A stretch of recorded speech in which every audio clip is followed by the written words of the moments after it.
Assalamualaikum warahmatullahi wabarakatuh.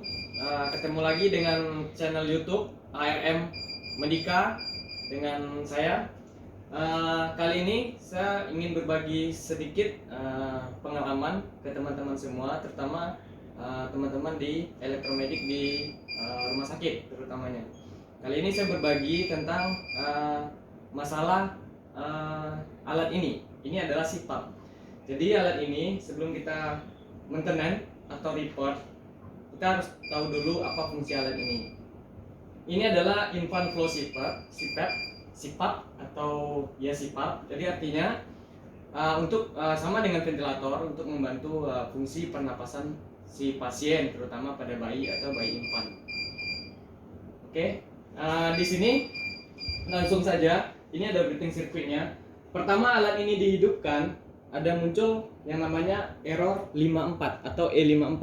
Nanti teman-teman akan ketemu di rumah sakit atau tempat teman-teman bekerja. Jadi E54 ini kalau kita baca di servis manualnya, jadi kalau E50 sampai E54 itu dia analisanya kemungkinan oksigen sensor atau O2 cell-nya. Nanti coba kita report. Kemudian bagaimana cara mereportnya? Ini langkah-langkahnya saya tunjukin. Yang pertama, kita lakukan ini dilepas semua, sirkuitnya nanti dilepas semua. Yang pertama, ini dilepas.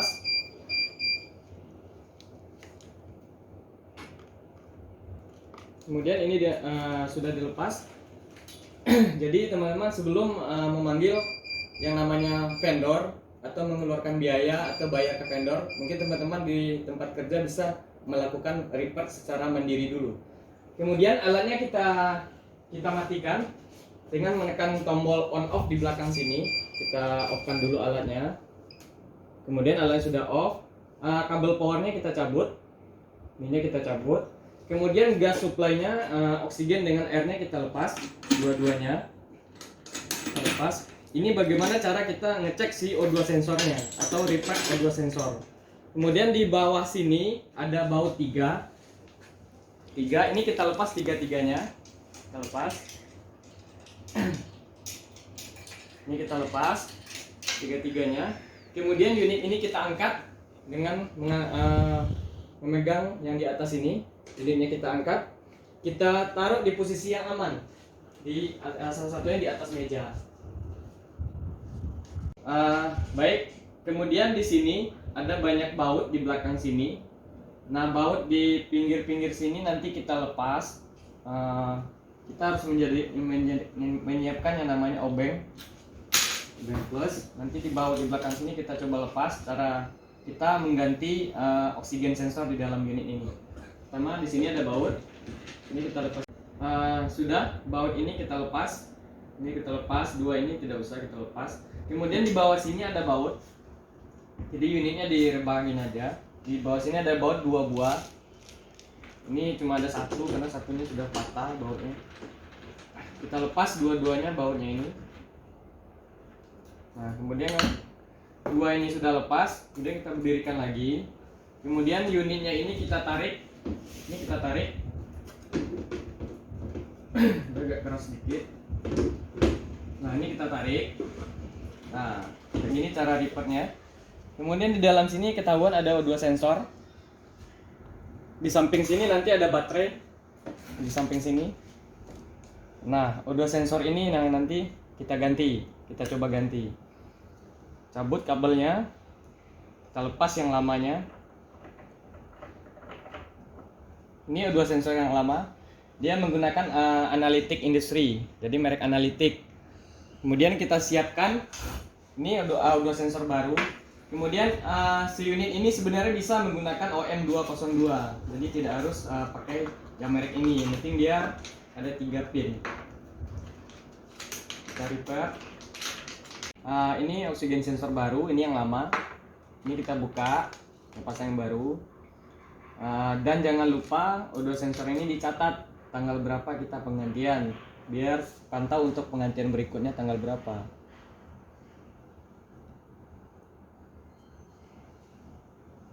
Oke, sudah kita iniin, langsung kita pasang O2 sensornya.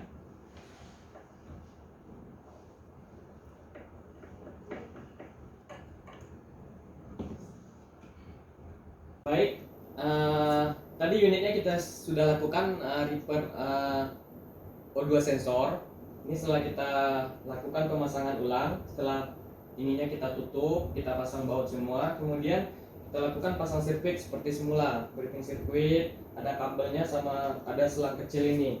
Kemudian di belakang sini kita connect lagi ke oksigen sama air, powernya kita colok ke listrik, sudah terhubung semua inputnya. Kemudian kita lakukan penghidupan alat atau menyalakan unit dengan menekan tombol on off di belakang sini. Kemudian kita perhatikan setelah penggantian O2 sensor, dia tidak ada lagi muncul yang namanya E54. Biasanya tadi sebelum kita ganti dia langsung muncul error 54. Untuk melakukan kalibrasi langkah-langkahnya, yang pertama di sini kan ada tanda tanya. Dia menginginkan agar alatnya dilakukan kalibrasi pressure low atau low pressure. Caranya dengan ini dengan cara di ujung nasalnya ini kita blok pakai tangan, kita tutup di ujungnya sini. Kemudian low pressure-nya ini kita naikkan secara perlahan sampai nanti angka silangnya ini hilang. Kita naikkan low pressure-nya secara perlahan, terus secara perlahan. Nah, kemudian kedip-kedip silang, tanda tanya, dan silangnya hilang. Kemudian baru kita tekan tanda tanyanya. Oke. Kemudian ini kita tekan. Oke. Kemudian ini adalah pressure height. Pressure height ini sama, kita naikin pressure height-nya secara perlahan. Naikkan sedikit aja, kemudian kita tekan tanda tanyanya. Oke, berarti unitnya secara kalibrasi low pressure dengan high pressure-nya. Oke. Kemudian kita lakukan kalibrasi oksigen. Kita tekan kalau kalibrasi. Di sini ada muncul tanda tanya. Kemudian pressure high ini kita turunin dulu. Ini pastikan di posisi angka 21. Jadi kita kalibrasi 21% dulu. Pastikan di angka 21. Ini ada tanda tanya, kemudian kita tekan tanda tanyanya. Menunggu sampai dia melakukan proses kalibrasi. Oke, tanda birunya oke. Kemudian dia memerintahkan untuk dilakukan kalibrasi fraksinya 100%. Jadi bagaimana caranya? Ininya kita putar 20 FeO2-nya ini, fraksi oksigennya ini secara perlahan sampai nanti dia menunjukkan angka 95 secara perlahan.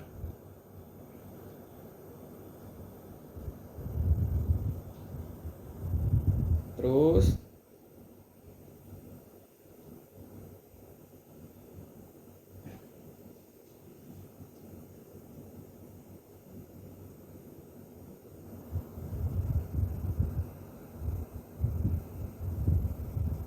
biar nilainya stabil dulu sampai 95.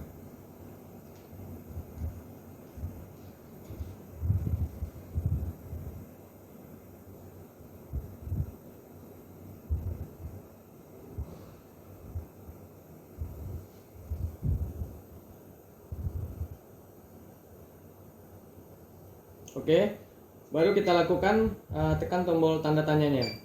Jadi dia melakukan proses kalibrasi FeO2 100%.